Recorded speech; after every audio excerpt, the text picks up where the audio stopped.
Thank you very much for being here. We're going to have a panel here. We're going to talk about secure device management, and we'll define that term, et cetera. So let's introduce our panel here. So we got Jim and Rick and Wayne. And how about a little short intro? Why don't you, starting with you, Jim? Sure. Jim Cooper, I'm the VP of Technology for ISC. We're an integrator, national footprint, a lot of large national, international customers, regulated markets, some really large deployments that we help support and guide on the manufacturer's behalf.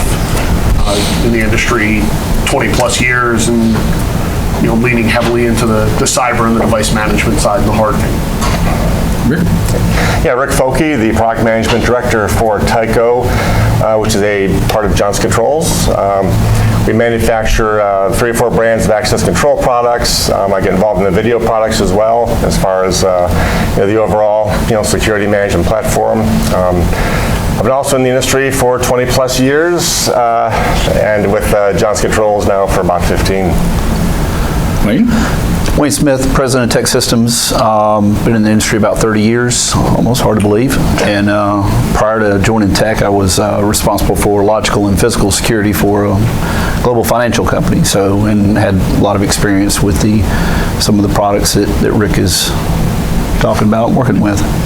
I'm Rodney Thayer. I'm a consultant. I've been in the computer business about 40 years. Moved over to the dark side of physical security about 12, 13 years ago. And I focus on convergence engineering issues, the intersection of physical security and cybersecurity and IT. So we're here to talk about secure device management, which is kind of a flowery term, but trying to make sure we have a generic description. The idea was we wanted to talk about what do you do when you have to update devices, when you have to manage these devices, and it's a security issue, which is why I came up with secure device management as the kind of the title of it. So I think I want to start with the panel. We had some talking points. There's like 4 slides total. We had some talking points to try to get the conversation going. So first question is that okay? Is that term okay, calling it secure device management? In the IT world, I would have said Windows Update or Android Update or iOS Update, and you would have known what I meant. But so what's the right term to use to describe this? What do you think, Rick? Yeah, that sounds great. Secure device management. It's an embedded device in the field. Sometimes it's not as in your face as a Windows workstation or whatever update, but these things are just as important. They're on the network. They need to be curated, maintained, kept up to speed. And security is the security of the security system is the main thing here. Is this an okay way to describe it for integrators, guys? I think so. It's commonly acceptable term. Yeah. That makes sense. And to jump on what Rick said, a lot of people, especially the end users, don't realize that the devices are computers. They run operating systems. They have packages, and what's an iStar have? 30 external packages on it under its OS. And even if you put the thing in 10 years ago and it's running just fine, there could have been an exploit that came out last week for it. Right. So that brings us to the next question. There's some people who would say you never update the thing. You put the thing in, leave it in for 20 years, whatever, 10 years. People have numbers of that sort in the physical security world. So the question. So to update or not to update, that is the question. So how do we look at the two sides of that? Because not that the people who say don't update are absolutely wrong, but how do you look at that, Jim? You can go both ways with it. On the security side of it, and a lot of integrators are hesitant to upgrade. It works. Maybe it's got a problem. I know what it is. We can live with it, and I don't want to have to worry about it. And some of that concern of the unknown. But in today's cyber world and the stance on it, if there's a known vulnerability, it's going to be exploited. Me as an integrator, I have the duty to my customer to harden their system the best that we can. And since we're here for consultants, the spec needs to drive that to the consultant and to the end user, so now they can hold the integrator to the fire. They need to say, day 364 of my 1-year warranty, you need to go through and service pack everything and patch it and make sure that you're at your latest build and mitigate all the known vulnerabilities. Like Rodney said, there's going to be another one that comes out tomorrow. There's probably some that, nation state attackers are sitting on now. But when you look at a lot of the big attacks, some of those use exploits that have been known for 3, 4, 5 years that you're doing a disservice by not protecting your customer and doing that update. So for you, so the other thing, when people say, oh, it's not broke, I don't want to, it ain't broke, don't fix it. So that's not a risk management decision. They didn't say, we decided this computer is behind 3 locked doors and an armed guard, therefore nobody's going to get to it. So there's no risk to not updating that machine. The ain't broke, don't fix it is not a risk management kind of a decision process, seems to me, as the IT guy listening to this. So, how do you wrap that into looking at risk? It is the old way of thinking. In my opinion, I probably have a much stronger stance on this. I don't think you can afford not to be in compliance with updating and making sure that you have everything as updated as possible for some of the reasons you just talked about, whether it's 0 day or anything else. But for the functionality of the system to get the most out of it, it needs to be updated as well. And again, we're not talking about just an access control panel, a camera. We're talking about all these physical security devices which can run the range of many things. All sorts of things, yeah. That's a good point. There is a big difference between a video camera and an access panel. Access panels are a little more, do I really need to update that, or all the doors are going to stop working? And for the video camera, what happens if the video camera stops working for a few minutes? Is anyone going to notice? But the access panels, I think integrators tend to leave those in as long as they can, not update those as frequently. Is that a true statement? Well, some might. I don't subscribe to that theory. Except for the ones up here. Yeah, I don't subscribe to that theory. It just seems to me if you're following basic cyber hygiene on everything, that it should at least be a consideration, should be a conversation with the end user and making sure that everyone's got the right protocol there. Yeah, so I would think that you'd want to say we've accepted using the IT terms, we've accepted the risk of that. Absolutely. Because we want to make sure the access control panel is stable, and that's a higher risk than somebody getting to that network.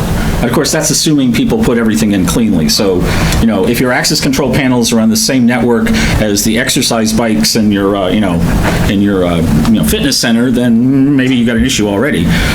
So there's that kind of thing. And then there's why are we doing this? What's the requirement to do this? And just came from Andrew's CMMC talk, catching my breath after he described whatever 1,400 controls or something, security controls in the government-related world. But there are requirements to do these kinds of things. So do you see that as integrators, manufacturers, or people? Is that a real market requirement that people have to try to look at these kind of classic controls that say thou shalt do updates? Should be. Yeah. I think a lot of integrators don't, and I bet if you talk to your tech support people, you'll find out how many tickets could have been never called in because they put a service pack on or applied a new firmware update. All the time. Now, one example would be NERC SIP. They have defined, procedures and requirements to constantly update and, get the patches in there, and in the government, sector as well. So we have a lot of end users that scan and rescan our system, and we welcome it. It really helps us to make our system better. Yeah. But yeah, it's becoming more prevalent. One thing I would add to that, Rodney, is they're all good points, but you got to look at who you serve as well. I know for us, we don't do a lot of government work, so the common maturity model he was talking about in there is really not applicable. But with the 1,400 pages of regulations behind it, but we do a lot with financial and healthcare, and I think it also really depends on who that user is and what their policies and procedures are and what their maturity level is with cyber. So we tend to have a relationship where it's constantly back and forth about what is expected, what do they want to see, when updates should be applied, and that sort of thing. Do you have customers who push back on the idea of doing maintenance like that? I won't say it never happens. We do have some that are, maybe have some exclusions, but the vast overall people we serve today are very engaged in it, and it's commonly being, tested and probed like he's talking about. So the last point bullet I put here about setting expectations. So, in terms of talking about specification stuff, if you want people doing updates, that counts as one of those things we probably should make sure it was specified to ask for it. And so we need to make sure somebody's allocating the time and the money and the processes to do that kind of stuff. So is that, somebody actually asked the question on the mobile app, how do you specify that? How would you describe that if you want that specified? What are these guys supposed to put in their paperwork to make sure you do this? Yeah. Usually in a spec, there's the closeout documents. So and they'll define the warranty period. So you may have a 1-year warranty, and at closeout, you have to turn over your as-built and your risers and all that stuff, 3 print copies and 2 of them on CD, and then it gets on a file somewhere nobody ever sees. But as part of that, it should be right at the end of that warranty period or that turnover period that you're running latest build of software, you're running latest reasonable build of firmware on all your devices, and all that stuff gets turned over to the end user. Here's your report, here's your list of 15 access control panels and 600 cameras with the MAC addresses and all that stuff. That might be a little more technical for who it's going to, but the IT security team is going to want to see, hey, I'm going to take these 600 new devices and put them into my asset list, because that's step 1 of every cybersecurity framework, is identifying your assets. We become an asset on the network at that point. Yeah, let me add something in it. So I know in the case of Rick's company, they do a really good job with cybersecurity, the program from start to finish. We could argue about the marketing part of that or not, but having those hardening guides, most people today, or at least reasonable tier 1 type manufacturers out there, have that. So, I don't know. I would go back to the consultant and make sure if it is it something in there. What is the basic requirement? The hardening guide, that you've gone through that, you've established those things, you've established the baseline of the security for whether it be the access video or whatever other system there is. So I think that's how you can put it in there. And then again, it gets back to, you're never going to be successful unless it's that collaboration between the end user and the consultant and the partner in between. Do we need to explicitly say words saying thou shalt use the hardening guides from the vendors? Yes. I think this actually have it up front, so there's no questions, no arguments at the end, like, well, you didn't pay me to update these, it didn't say it in the spec. Right. So you have to harden it when you first install it, update it during the warranty period as a minimum. That should, if it's not already, be in the standard spec. It's great to spec the product out, it has to do this and that, but the maintenance of the product is so important as well, the cyber maintenance of it. So it is appropriate for the consultants to be using the H word. Got a question in the back. To further expand, we talked about turnover, and then Rick mentioned about warranty period. How do you like in your business model, for it to be clarified, is how you continually update the software, the equipment throughout the whole warranty period or your whole maintenance contract? So I'm going to repeat the question. I'm not, help me if I didn't quite get it correct. So in your business model, as you're talking about as integrators, you're saying, right, how do they make sure these processes about maintaining, doing updates and applying the hardening guide, how do you fit that into your business? I think you look at the install as 2 pieces. You've got your original install, and then you get to your point of beneficial use. So you should be ideally latest and greatest at that point. It's hard on the business and the integrator side of it to say, hey, I'm going to come out now quarterly and do firmware updates for you. At a bare minimum, it should be at whatever the defined warranty period is to final turnover of everything. And it helps getting that defined in the spec, because I may say I'm only going to do it at the onset and at the end of warranty, but now you guys are going to come out every 3 months and do an update. And now you're not doing an apples to apples. We all need to have that defined up front, because it ultimately comes down to the money, right? Everybody's looking at our bids, and if he's carrying an extra 100 hours of labor to do this stuff that I'm not, hey, I'm cheaper, but I may not hit the performance requirement of what the intent was. That's an excellent point, but I do want to say this. I mean, there's been a lot of conversation over the last couple of days about cyber, and CrowdStrike did a good job on it.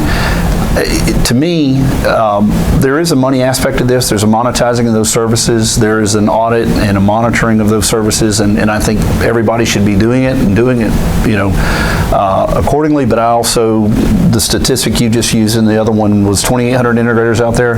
How many of them are 4, 5, 10-person shops that last thing they want to talk about is cybersecurity, right? So again, from a consultant standpoint, I would argue know who you're doing business with on the integrator side as well. Make sure that they at least have a knowledge of this and that those things are in the spec, that there's a program in place, that people know what they're doing when it comes to that. Because at the end of the day, everybody in this room, whether you're a manufacturer, you're an integrator, or you're a consultant, has a responsibility, and at some point are going to have some sort of liability to it. Nobody wants guys in windbreakers doing an interview with them. Right. And you don't want a phone call from your cyber insurance company saying, no, we're not covering you. You can clearly see you don't actually ever know what a hardening guide is. Right. You don't hear that. Should the technology be helping you? I mean, I tried asking this a long time ago, and everybody gave me that smile like Ed is. How come I can actually record video off an Axis camera that has default passwords in it? How come that wasn't considered a bug? Or in an OSTP world, how come I can read a card with an OSTP reader that's using the default key or no key? I mean, isn't that kind of a, you have to put the car in park to take the key out of the ignition kind of, people build systems like that, so. It's perfect. Your privacy is helping with that, so Access now no longer comes with the default password. If you can't bring it into the VMS until you hit it with the web browser and set your password, then it gives you the little bar of, it's a good password, it's a bad password. But sorry, I haven't tried attacking an Axis camera for a couple of years. I didn't realize it was out of date. Yeah. But you guys put controls around. I mean, when you're putting products out now, you guys are going through that extra step, right, to make sure that, to the extent that technology can help, right? It's been a mindset change over the last 10 years, where first you want to put the products out for convenience. Let's put defaults in, weak or non-existent, and it's easier to get up online. Now we're going towards the secure versus convenience thing, where there's a unique cert in each panel, not a default cert you can change if you want to. It's a unique cert. You have to change your password, like the California laws are helping us to go, and all through the system. We're in Texas. I'm not sure we can talk about California being helpful. We might get like that. No, you're helpful. Somebody in windbreakers might come in the room. Us on, right? Yeah. So challenges. So. Okay, this is a great idea, we should be doing it, so what have we just signed up for? What kind of trouble have we just gotten ourselves into here, So, how do you get the updates? This is a question, I mean, I find it hilarious that one of my superpowers is that if I hear a customer say they have a bug, I will go log into the vendor's website and go look for the first update, go look to the page that says what's the current version of firmware and attempt to download the update. As the remediation person, I'm doing this, and sort of I would have assumed that that might happen somewhere else in the process. So how do you get the updates? Do we have update? Should we have a Windows update kind of a thing where there's something up in the cloud which is trying to push it? So what should be there if we're trying to if they're specifying and they're trying to specify systems to make sure they're built reasonably to do this? So what should they be doing? No automatic patching Tuesdays. That's bad news for everybody. Right. No, first of all, for the critical updates, there has to be a proactive cyber advisory program from that vendor. For the normal updates, there's not every bug or issue is created equal. P1 to P5, the P1s, hey, get them fixed today, and here's the patch and here's the advisory. The P3s, 4s, 5s, okay, they come out every quarter, here's the update. You have to be in constant contact with your vendors to get those informational updates and plan for those. Is that something one needs to specify, or is that something you can assume an integrator would be on top of? Well, I was going to say, the challenge with that is that after the project is installed, it really is the problem, right? Some manufacturers are much better about coming out with information or advisory or bulletin. Others, not so much. Well, I mean, getting advisories is great. Somebody had to have read them. Right. And then do something with them. And the integrator has to action it. Right. Yeah. Some of the customers are on your mailing list, and they get the updates, and every now and then you get the phone call from a customer saying, hey, what are you guys doing to patch this? I don't know, what are you talking about? You probably don't want to have to say that, but. Yeah, no, Right. no, I don't say that. I know Wayne doesn't say that. Right. Nobody in this room would say that. I think that was the way it got Just be described. transparent. Got another question back there. Isn't the real issue at that point around whatever ecosystem they have in place? Because to your point, I can't do an automatic patch Tuesday, right? How many other systems am I interconnected to? And what links am I going to break? All of it's- those things. So, It yeah. really is dependent on their service provider. So the question is, isn't that dependent on you mean the ecosystem at the site? The system of systems at a particular client. At a particular client, that's what I meant. You're asking about at the client site as opposed to the way the inside of the integrator works. Exactly. Well, the integrator That's relevant, actually has yeah. to be That's the right. one to understand what they're going to affect if they do it. And So you're saying the integrator has to be aware of the impact. They have to do an environmental impact statement on doing an update. Well, because the integrator is going to be the one tying the stuff together. So Rick knows the software house side real well. I might have it tied into a salient system. That now you have version control that you have to maintain between them and make sure that, okay, I'm going to upgrade to a new version. What's it going to do to my NVR integration now? And you're both tied to my router that I just updated. Yeah. And all of these things are interconnected. And so if there were an issue, it's not like it's any one vendor. Yeah. correct. Why don't we notify, or why don't we get notifications from the product that there's a new software update available? I mean, is that a big, I mean, Windows does that all the time to me, you know? But you let Windows phone home all the time from your site, so you're trackable. That is a way of saying, a reaction to that. A lot of So the question, sorry, manufacturers have- to repeat the question, why doesn't the product tell you that it needs to be updated? So why isn't there a mechanism, something like the Windows mechanism or Android or iOS, where the machine will tell you, hey, there's an update available, you might want to get that? It's an attack vector, but who knows? Yeah, but isn't it, these days, is an attack that, that's gone into my, I feel like an old man when I say this list of, oh, you're talking to the cloud and it might know this. Well, you got 7,000 connections to the cloud. So going to the Tyco update server to learn that you need an update, that doesn't actually sound terribly exciting anymore. But is that the, Email to notify you when a new piece of software is available, but they need to send it to somebody who's responsible, who will make sure and that is usually, not always. So that's- the owner. yeah, so that's kind of the, how does this work when you had to specify it and then deploy, commission it, et cetera? In the classic IT world, I buy a piece of software, I go through the registration process on purpose so that they've got among other things, so they've got my email address. So if the vendor built an update, I'll get the email.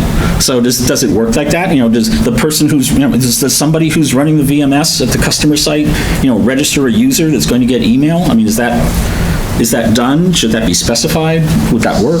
But what I'd like to have is it comes up in front of an operator or somebody, and it stays there until an integrator So responds. so you want, Challenge though is you want an alert that sticks there on the screen, is what you're saying. When you commission the system though, that's one of his technicians commissioning the system. It's not the operator at that point yet, right? So at what point does the manufacturer know that guy at the keyboard is the one that I should be notifying, right? It's impossible. Well, I mean, it depends, it really should depends be on part where of the commissioning the system, but Yeah. certainly should be part of the commissioning. So there should be some part of the process, is the discussion here, is trying to keep up with the video. After that, it's my, find out you're 10 versions behind is not a cool thing. Then we can send Yeah. an email and sell them. A couple of questions here. Jason first. I'm your consultant, I'll tell you what. This is a fascinating topic and challenge, right? As things are moving and we hear the expressions of Internet of Things and so many edge devices, right? But do you feel that, as on the software side, things are moving to microservices and containers, and the whole update process is changing to a different method, right? Where policies can manage those. Is that what you see in the future for how updates on the edge devices are going to be? That more like where the IoT providers are involved with, where the enforcement of when updates. So the question is, if like you have an Internet of Things kind of environment evolving going forward, is that, I'm paraphrasing here, kind of, is that ecosystem going to start to take care of this? Is that how we handle this stuff? I see a hand. I got a couple of questions here. I'm just saying, don't worry about it. He's just asking his own associate to validate the new product. Right, yeah. It's a plan.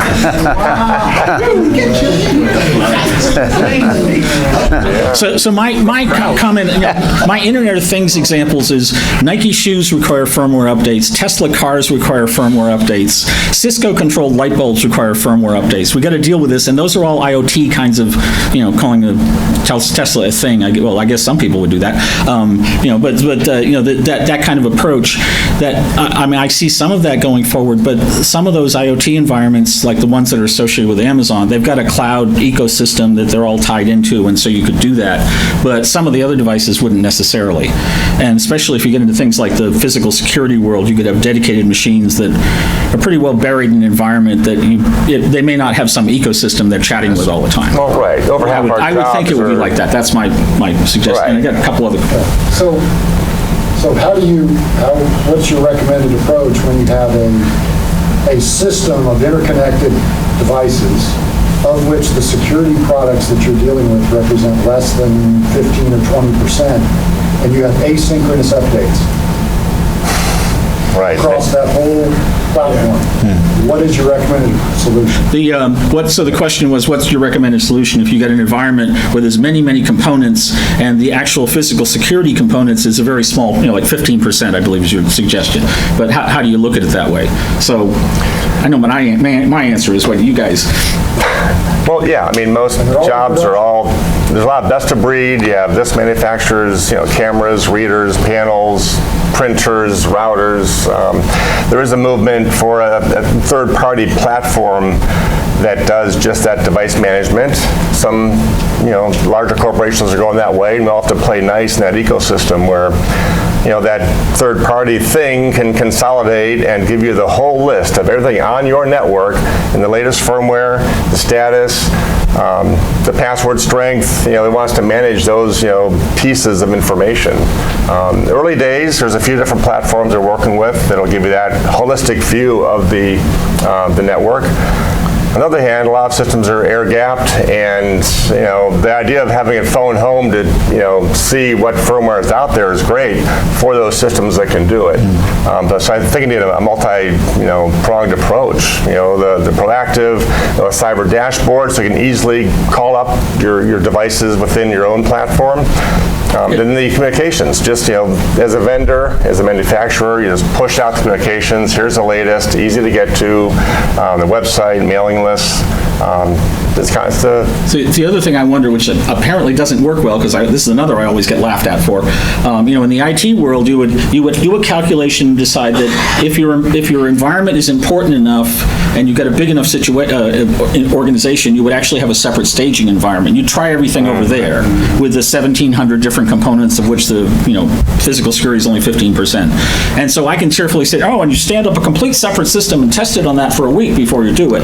And that barely works in the IT world. So does that work at all in the physical security world? That's not reality, right? That's not reality. Well, they're not going to have the full scale. You do have customers that have a lab and a sandbox. They may have 2 iStars and it's going to be a dev pair of servers that they're using that kind of mirrors prod, but close enough that they can do validation testing in their environment. So it does exist in nature, whether or not it's It does, but it's not as popular as it should be. And it's, right, to Wade's point, it's not going to be 500 panels and 7 servers and 1,500 cameras and a dozen NVRs all tied together. It's going to be 1 or 2 with a panel, a couple readers, maybe somebody's going to go by and read. With 7 cards in the system representing the 600 doors. That's why there's a product that we don't get that we might actually want to buy, which is a software-driven driver system that can emulate a larger environment that we can put in those test beds. So the comment was that sometimes you wish you had a simulation environment that you can use to stage these things. From each manufacturer. That's a simulation tool from each manufacturer that would help with that. I get my customers to buy it. well, that's one of the. Going to an access control, Jeffrey Systems back in the day, and they had a huge wheel with 1,000 cards on it. We've had some of those. The wheel would just go round and round. So it turns out everybody has a story like that. The original one that I've heard of is there was a turntable at Indala, which they had tweaked the motor so it went really slow, and they had the cards going around with that. And we've all heard of the 4x8 sheets of plywood that Microsoft ran, and yeah. These days, what you do is you get on Amazon and buy the little spinning plates you can display food on, and 3D print little arms you put on that. That's what I've seen mostly now. But yeah, so there are some simulation things, but then who's supposed to do that? So if it's something the customer could use to validate their environment, you're saying you would recommend to your customers to buy it, is what Ed was coming. Yeah, but how would you account, I mean, I see you guys are fraught with so many questions around what's the actual OS version that they're operating on? What's the machine they're on? How does it process the power? How are you emulating that? Build it and they will come, I guess, but you're going to build a lot of stuff to get that emulation. And I just don't know that you could do it in the cloud service. I don't. So I don't know about the cloud service, number one. Okay. But I think you could build it, and I think that it's going to be unique and independent from what your actual environment is, because it's emulating, in Rick's case, a bunch of iStars, or in somebody else's case, a bunch of Mercury panels or something else, right? But you're feeding in card reads, and you're feeding in noise, like alarms and things.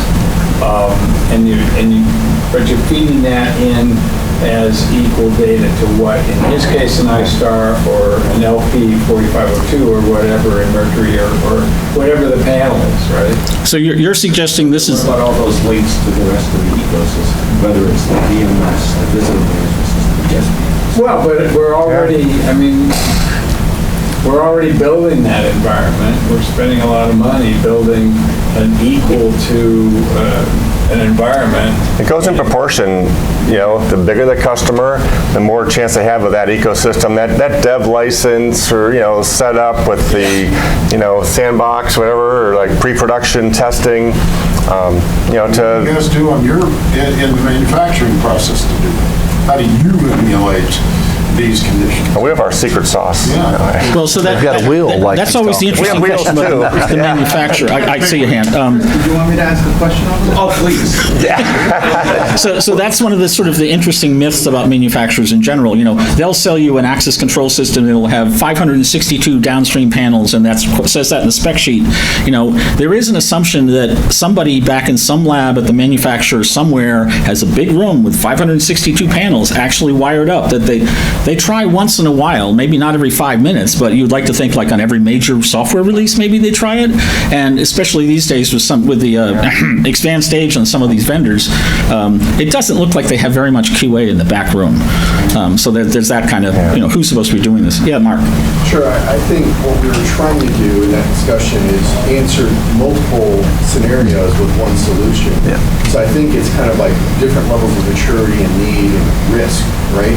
So what could happen is manufacturers develop very simple tools to just analyze the environment and say, you want to upgrade from here to here, what's a check, just to make sure you got the bare minimum on all of your equipment, all of your systems, all of your network prior to doing that.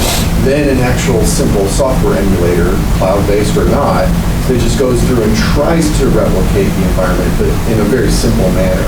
To then actually looking at real equipment running to try and do a full lab, to the full one-to-one simulation that everybody wants but nobody can afford, right? That kind of situation. I think it's kind of variations of where we can try and achieve and mitigate that risk, but what's appropriate for the client and the client's resources. Yeah, what I'm looking for is some sort of a tool that can feed an access system or a video system or whatever and dump whatever tunable level of data into it. So you'd want your perimeter control system, you want to feed it 10,000 synthetic alarms at some appropriate pattern to exercise it. And you might do that at the same time as you're feeding a bunch of simulated video data into the camera, into the VMS. That's right. And we've got the turntable full of cards. Yeah, and then you put the right versions on your systems in the test environment system, and you can judge it. The other comment I would add is that these more modern kinds of software development environments where they can push updates very frequently, every couple days or day or whatever, the tools that they're using to do that have a lot of capability to do checking. They're doing unit testing on a lot of stuff. So there's a lot of testing tech inside those kinds of environments. So about the cloud stuff, in theory, if they're using the right tools, they can get to the point of doing the kind of testing that you're asking for. That I would ask, and this is what's the maturity model of your cloud provider? Is it some sales guy with a credit card who knows how to spell Azure and bought an account, or did they actually set up the whole deal and have a sophisticated development environment? So there are other things that might start to deal with that down the road. In most systems that I'm familiar with, when I go to the device management page, I'll see everything there is to know about that, including the latest firmware version, maybe the latest software version. And can't we harvest that information and compare it to, grossly harvest the information, and then roll it off into some kind of special file that is isolated from everything else, and then run it against what's current? A current database of information. My understanding is that these, like the third-party solutions that are starting to support this kind of stuff, they're essentially doing that kind of thing. They're harvesting the update information and then trying to compare it with your existing system. Right, and then it would come back with a list of everything you need to do, whether or not you choose. Unless you push the easy button and just let it do it, but that's a Patch Tuesday thing. You can push the easy button, if you're right. So Rodney, is there a solution out there like that? As we're talking around this, I totally agree with what he's saying in that if you had a way to check, right? But you always have to have the option of not installing an update for reasons, right? There's good reasons not to install the latest update. So my question is, one of the topics we were discussing is there a tool out there today in this industry that goes out and looks at cameras and panels and all that? Yes. Who is it? Call our number. There's a few that we've been working So there was a with. yes from a vendor in the audience. That was a planted question. Yeah, so there's a couple of things like that I've seen. The thing I'm wondering about is, will they actually, deal with it at scale? And the idea of, I want your firmware updates, but in fact, I love your website. Let's say I did, but what I actually want to have, I actually want to download a JSON file with all the information in it that he asked for, so I can feed it into somebody else's tool. And that kind of thing, is it machine readable? Can you connect these things together? I think that's a little beyond the state of the art in a lot of cases. That's the short putt, though. There should be no reason why I shouldn't be able to list all my 7,000 cameras and find out what firmware they are. It'll tell me the type, the firmware number, model number, and firmware number, what the camera's called. And a lot of those tools are out there. They're just manufacturer specific. For that, yeah. Yeah, and it's getting integrated to a lot more of the VMSs. Yeah. Does Milestone do that, anybody? When you pick up this cup estimates. But yeah, that's part of the overall management of the secure device management, being able to, log the firmware revs, the last update time, and to push out not just one update at a time. How many can you do in bulk? Select, right click, update firmware. Can you do 100 panels at once, or 20, or just have the option? In this day, I know. That's exactly right. Cameras are one thing. You can do them 20 or 100. Yeah, panels are little. Panels, maybe one or two, and just let them kind of do their thing and reset. The thing I wish I don't think exists that I kind of would want to look at in the physical security world. If I'm updating panels, if I knew where the zones were in the building, so I want to update the panel for one door into the zone and not both, in case I crash something. I don't want to lock people out or lock people in. But over a holiday, certain time. Well, yeah. So you can't get anybody to fix it when you do that. Exactly, yeah. So when I start saying things like, I want Software House to give me the zone so I can figure out how to update the readers for it, that's kind of pushing the envelope. Just be careful if you do a third-party platform that does that type of update for you, who's accountable? Like, is there a log of who did the update? Oh, that's in a separate system. Make sure that it's logged and audited so you can go back in time and say, okay, when was that done? Who did it? You know, and what was the outcome of that update? Well, think of when it it as works, what us as consultants would do, and we walk into somebody's existing system, and I don't have to manually page through every single IP address or every single panel to find out the software version, write it down or screen print it or something like that. I could hit a big red button, easy button, and say, give me the list for all the panels. I don't want to do anything. I just want the list.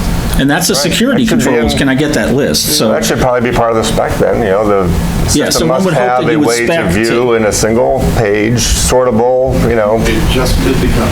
Yeah, there you go. You can do that in Secure. and machine readable if you're making the wish list, so that it can be fed somewhere else. Even if that means a CSV file CSV file. Yeah. is even good.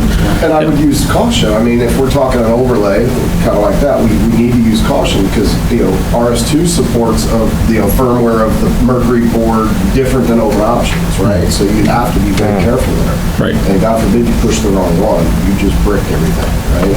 So it has to be within the application that's supporting it. So the whole ecosystem has to work together to, to your point about there's multiple moving parts here and they actually have to. But it's easy because they hear them both, so. Yeah. But to jump on what Jeff was saying, if you're doing an access control upgrade, it's all going to be on the same platform. You're going to have all RS2. You're not going to have these 3 floors on RS2 and these 4 floors on Linnell and these 5 are on Secure. It's all going to be one ecosystem anyway, so you can leverage their tools for doing the firmware updates.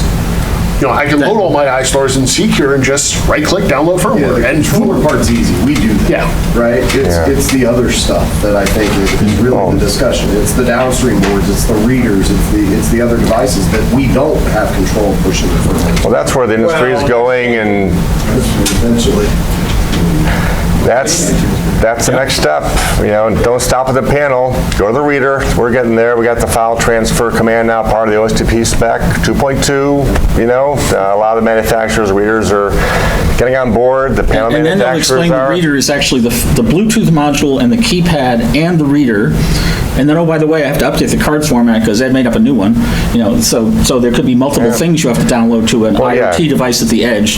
Just Make sure you don't just push down firmware to a reader. Push down a config file if you need to. Turn off procs. Set a different key or whatever. We even have some vendors working with to push down image files. They want to change the That you would logo display on on the the device, screen on the yeah. reader, so why do you have to go out there and do it locally? Do it from a central place. That's the holy grail. It should all be done from a central place, not at the panel, not at the reader. These jobs are too big. So no one has to walk around anymore. You want to have it so that it feels like there's a driver that you want to actually be able to, in some sense, remotely update devices and not walk up to it. I know the integrators are getting rich on truck rolls, going up there, standing there with their phone doing the Bluetooth update thing, but, there's, well. we don't want to do it. We really don't Oh, want to do it. good. I'm glad to hear you saying that, yes. But, some of these, remote update things, that requires the thing be, updated. One of my lessons going to physical security is, can I look at the, voltage on that panel, and the person I'm looking at says, we didn't buy the scissor lift per day, it's 30 feet up there. It's not like in a Windows environment where I can have the Active Directory administrator just go touch every workstation. So it's more complicated. And if you really want to be able to do updates of this sort, you need to ask up front to have things updatable. There are reader vendors out there where you have to stand there with your phone in front of the reader for 11 minutes to update the Bluetooth device. 6 config cards, this one. That's No more a config cards. different vendor's horror story. But yeah, there's a few like that out there. But also consider the other accessory devices, like wireless locks. That's part of your system. Right. So the whole building infrastructure that's physical security. So yeah, it's Can you not update just the wireless locks? I mean, you should be able to, right? Or can you update the... Another reader on your system. Yeah. Theoretically. But if you're bringing in a Salto lock, I don't know that I do that. they may not have that built into the driver package to be able to then push that information down. And how many readers out there are still weakened? And if you've been buying buildings for the last 20 years, like you may or may, you're going to have Dormicaba here and Assa Abloy there and Stanley over here. And so that whole, common ecosystem thing, it gets a little complicated, maybe. I do a full system on. Like biometric readers, sometimes you need an IP drop for the reader, which kills me, but that's a different device, a different firmware, and a different management platform sometimes. And you're going to integrate with 3 different ones. So whose responsibility is that to deal with? How do we harvest that data, and create a match between what it should be and what it is now, and then red flag it for, I'm talking about all the way to the reader, to the camera. So the question is, how do you harvest the data of what the current state of the machines are and what you need? DMS thing, or is that So you're asking, where does that happen? Yeah, where does it happen? Can it be done remotely? Yeah, so this button that I want that tells me the version numbers of both firmware and all the panels, so do I really want to, is that an access control system specific thing, the way I said it, or is that some other system? Should I specify that and put in a Franken-spec? That nobody can follow? I'm already doing that. Well, if you're here, you're probably writing the non-trivial specs. I kind of assume that. But yeah, so that's where do you do that? That's a forward-thinking statement. I think we're constantly getting closer to that ideal. It depends what you've picked for best-of-breed solutions, and put in the spec, and the bidders have to select equipment that can be Is that a manufacturer thing, or is it an integrator thing?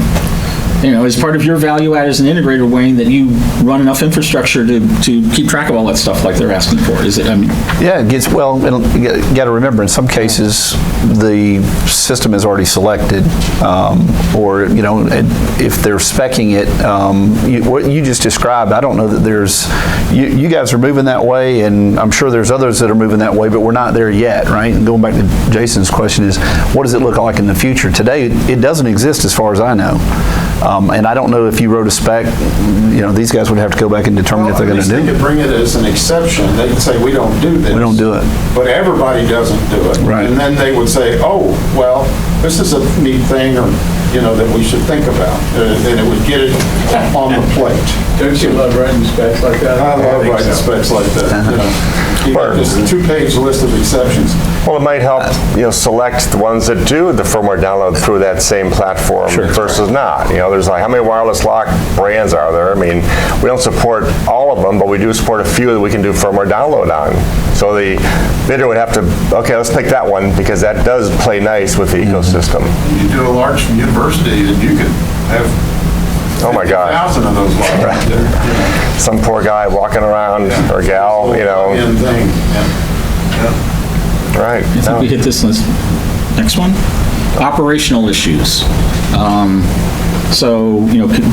Trying to think, how do you actually do this stuff? So we talked about capabilities a little bit. The one I was wondering about is scaling. So fine, I got one Mercury panel. I can go into the access control system and find the right menu and push the right button and it'll push the firmware.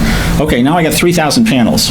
Do you expect me to sit in front of the console and push the button 3,000 times, or is that scale? Probably cheaper than flying. Yeah. So Get that wheel that we talked about earlier. Right. So how do you do this at scale? Do people worry about that? Should they be? A lot of it's just manual because you want to have control over when that stuff's going out. So when you hit the lottery and sell something to the bank in the left half of the universe and they've got 10,000 branches, you're going to have to go to 10,000 branches and... Well, they're doing it all through the software, through the head end. But the head, that's my point, is the head end doesn't actually have a bulk update button. It has a button to do one. Well, some head ends don't. Yeah, that's my question. Is that rare? Is that common? That you can update more than, can you update more than one panel at once and these things? I'm not trying to ask you specific vendor a question. I think it's a mixed bag. Or the other ones. I can pick on them too if you'd like. Well, it's is also... that a thing? Is that people do that? Do they expect the integrator or the embedded person that the customer stole from the integrator who's now sitting at the customer site, they expect them to sit there and push these buttons? I know. I will answer a question as far as we're concerned. We have, it's different across everybody. We've got some people that have embedded administration that does that kind of thing all the time, and then there are things that we do as part of our maintenance and ongoing audit and monitoring and upgrading and things like that are then projected out and planned for those types of things. So what are you going to do if there's a worldwide internet-ish provider that's got probably at least dozens, probably thousands of your panel, and somebody identifies a zero-day vulnerability in the panel? And the general consensus from the cyber side is we need to update right now. What are we going to do?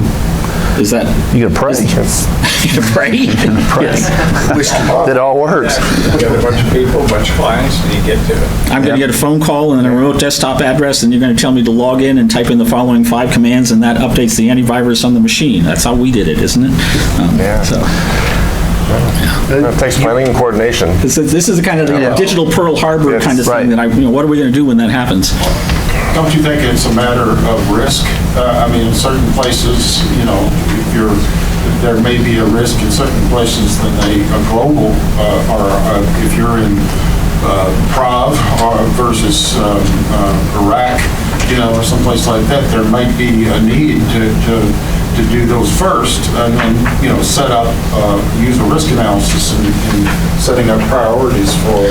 If you, that works if you can prioritize. If, that should be done in advance. What if somebody tweets a one-line shell script that you can use to crash every Mercury panel in the world? So worrying about a sketchy city in Europe versus a nice, comfortable city in Texas, Well, either way, you have to make a decision what to do first. Sure. So, Yes. so the plan needs to, you need to have a plan that... So you're reminding us that of what the keynote from yesterday pointed out. You need an incident response plan. You need to have a way to think about doing this stuff. Then equation, so using the Boolean logic, you would say, okay, if it's this and this and this, then that's priority 1, because you have to establish priorities. It's very difficult to do that all in one shot. So. Yes. How did we know to do that? Was that in the spec? Is that in the software house training that my integrator made sure they paid for? Well, where is it? Yeah. Operational procedure thing. Somebody, namely the consultant, should tell them that. So that's my, is this a specifiable offense? Yeah, is this a it could be. If I'm engaging the integrator to do this, then it's in their contract, and it'll be one of those, that famous 2 words, as required, that most famous 2 spec word. And by God, it should be in the spec for their service. Come up with a plan now before the shit hits the fan. To do that kind of stuff. That opens up a whole other kettle of fish. I don't care. If you're going into a cyber response because there's a known 0-day, ideally now the customer's IR team is getting engaged because this is now a business critical event. Yeah, but my point is that if I'm paying you to do it as a user, then that's your consideration. If I'm paying me to do it, that's my consideration. If the end user doesn't care, well, that's his fault. Mark. I think perspective is like everybody shares the risk in the environment. It's to what level. And ultimately, the end user is always responsible because they manage it, but they have to make a proper management decision and risk decision related to it. They should, ideally, all of our clients have a very standard vulnerability management program, and they're constantly doing this for all of their assets, right? Not just their physical security systems and assets and devices. If they choose to push that off to an integrator or other service contractor to perform that service for them, right, then they're sharing the risk, but they're not giving up the risk. But the service provider is not taking the whole risk, but they might be taking the majority of the risk. We can't, define that today. We have to understand that ultimately, though, it should be a management-based decision on how that vulnerability management should happen, and it should happen, right? That's not the answer is it doesn't happen. It happens, it's just ultimately... So the comment is that for the whole organization of the building owner, or whatever you want to call it, that's running the whole thing, they're going to have a bigger picture of worrying about things like this, and this would be a component of it. And have to do And- the what-if scenario. Right, and they might delegate some of the work or whatever to the integrator. Facebook is a classic example of that, is a classic example of not doing the what-if scenario. Hell, they couldn't get their cards to work on the front door to their server room. Well, that's a different story. We'll talk about that after the drinking starts. We are all beholden to be educated and communicate this to all of our clients. We are all beholden to understand cybersecurity convergence and understand the value of this and make sure that this is discussed at their level, at the integrator level, and manufacturer level, and everybody understands that, hey, wait a second, I don't see patching getting addressed. Yeah, so you're saying the comment is that we all have a responsibility to make sure this topic gets addressed somehow in the process. Yeah, it has to be elevated, If you ever you know? get concerned about that, let's just talk about what just happened to Facebook in early October, where they took out huge portions of the internet with a simple patch point, right? They didn't plan it accordingly, they didn't have a good plan, and cost billions of dollars, right? You don't want anybody to have to deal with that. Well, let me just add to that point. The other thing is, everybody in this room is responsible, because I can assure you, in my position, I'm not going to make the decision of what we're going to do.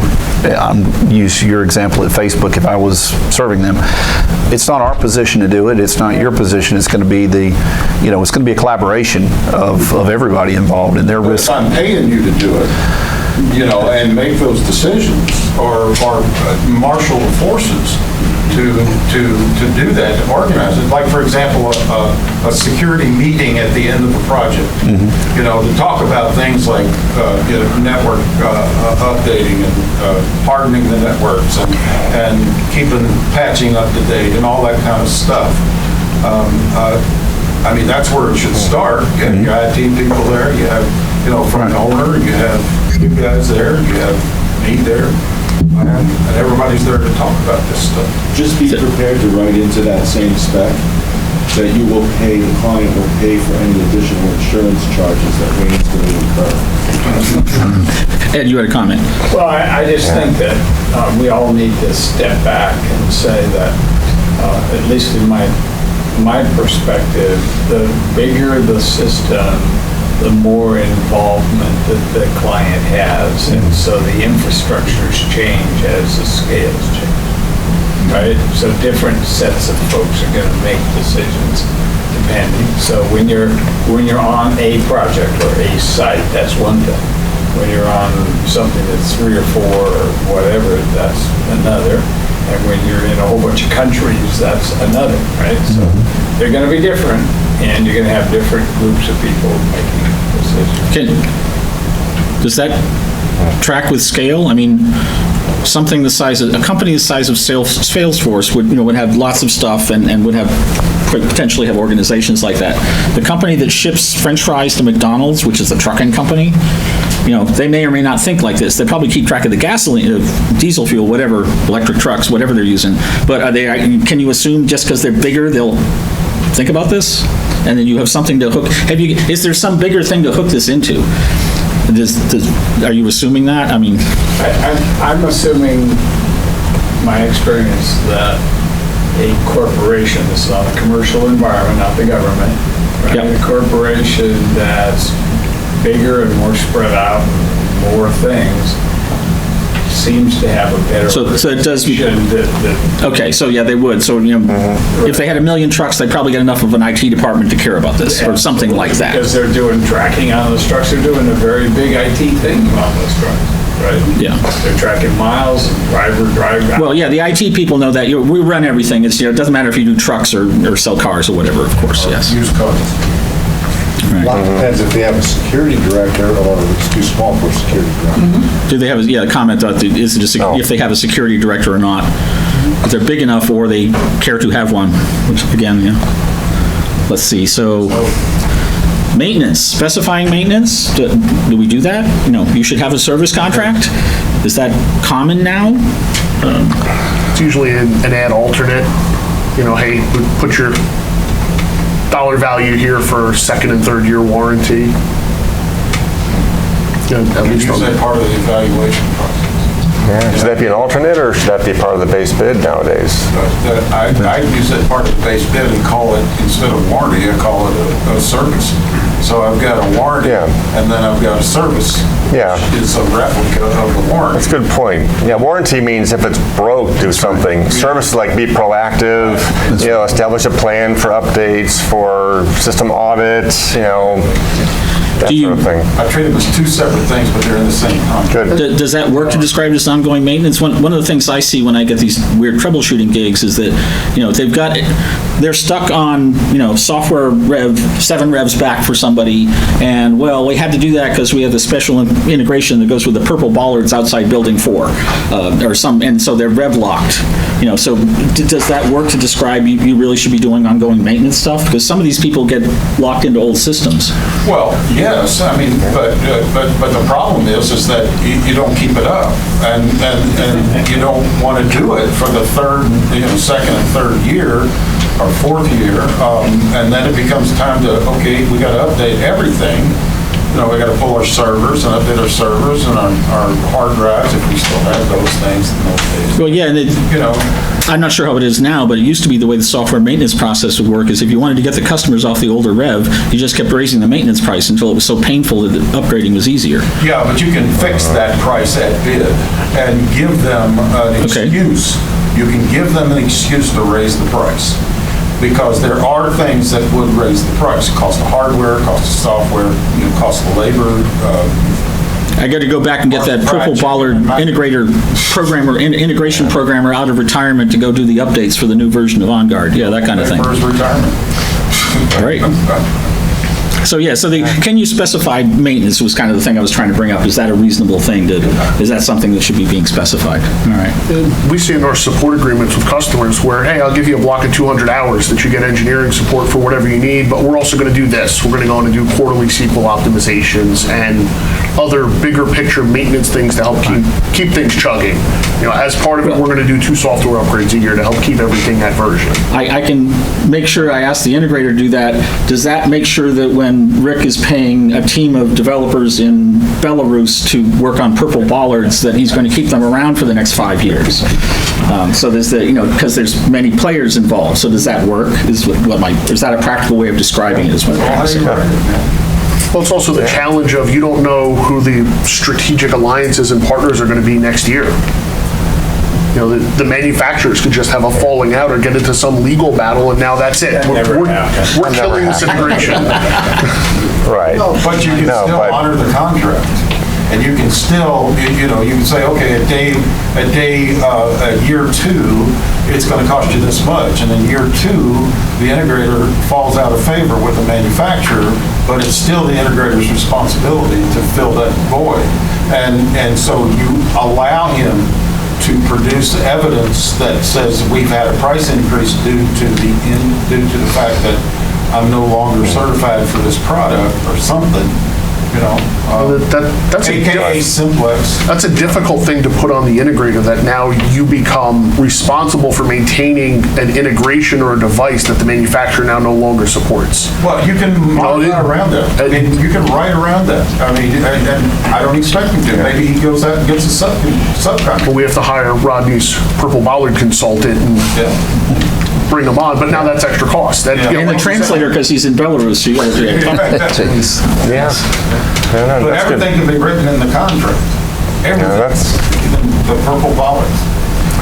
If the purple bollards are part of that initial contract, then yeah, they'll sign up. But they're already existing, what's in it for them? Sometimes it takes a carrot, not a stick, to get those guys to update their integrations. It's tough. Jason and I have been through it a lot, where the stuff that we are developing ourselves, we keep up with the revs, right? DSC alarm panel or a vector video edge driver, but those third-party guys are writing integrations. Sometimes they kind of fall by the wayside, and you gotta use the carrot to get them to get up to speed and to keep their stuff cyber secure as well. That's the other thing too. It's like all these extra integrations, whether it's Secure or OnGuard, they should follow the same standards for good cyber development. That's where it kind of gets a little shady. Should some of that go back to the manufacturer?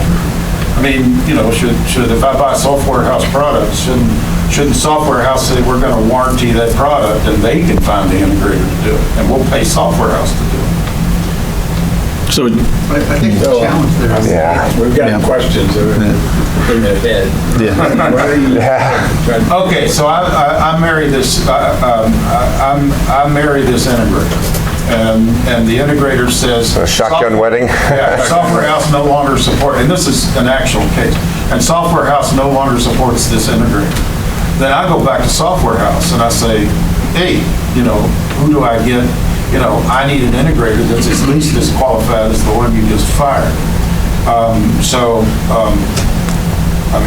There might be a few more bucks in it, but got to have somebody.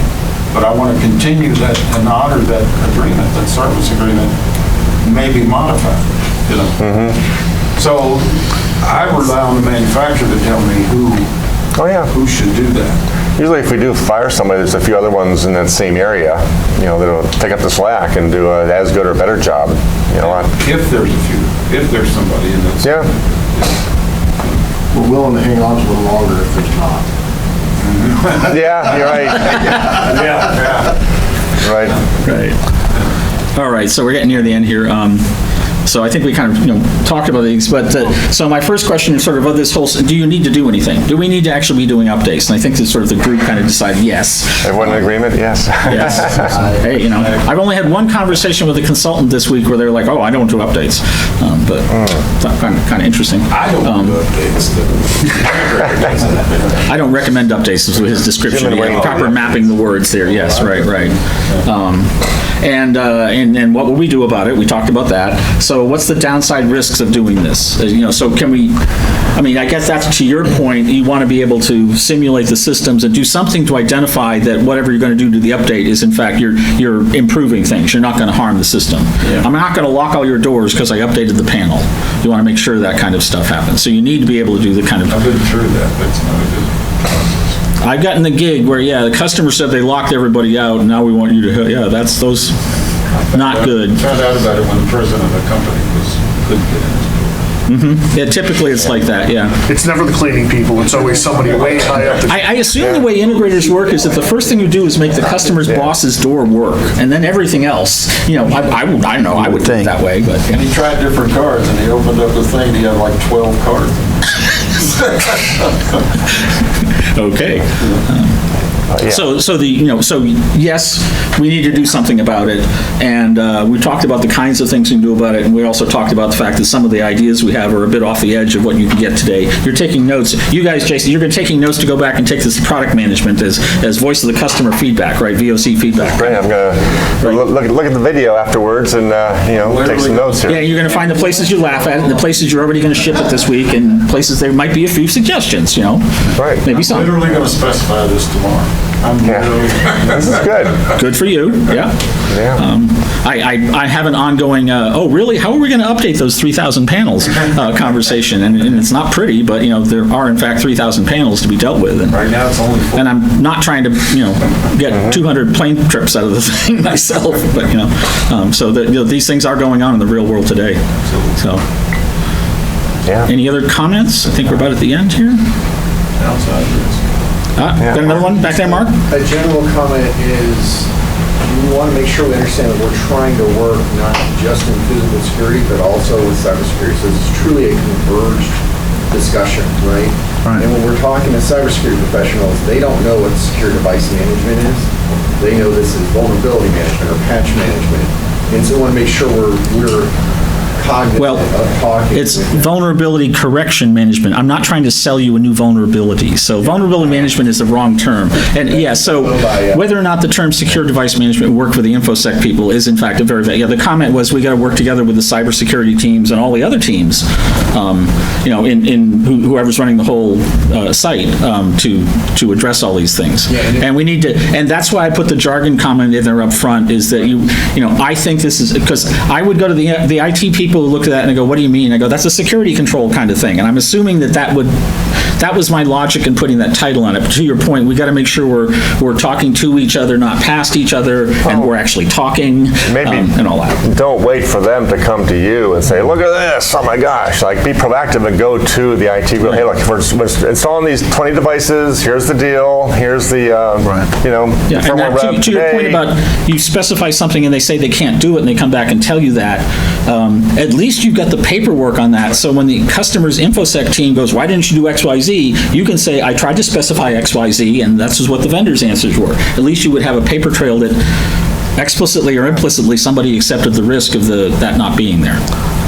Rodney, if you're dealing, and I would imagine you guys run into this a lot, but we don't put anything on anybody's network that hasn't been tested or gone through its process to, see if the IT team is supporting it or approved it or any of that. So, that goes back to his point is you got to have those conversations, and when someone's, the selection process, make sure that all that's happening up front, right? I'd like to think it worked that way. Yeah. I run into an awful lot of cases where the really good sales rep has managed to charm their way into the customer's office and, oh yeah, let's just load it on your laptop and try it now. So that happens too much. That's a problem. But yeah. All right, I think we're done here. Thank you very much. Thank you. Great.